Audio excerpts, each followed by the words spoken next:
Just see, here is a elephant horn, depicted with Buddha's life scenes. This is what you are seeing is the elephant horn. I am showing from its base. You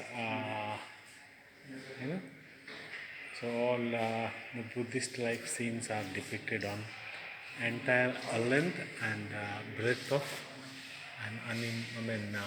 elephant horn. So these are all different scenes of Buddhist life.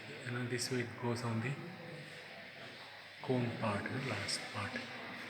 Similarly, if I take it from elsewhere, again I start from the base, showing you Buddha's life scenes. So these are all on one elephant horn. They have depicted entire Buddha's life scenes. It's a very rare depiction. Art, ivory art at its peak. Okay, thank you.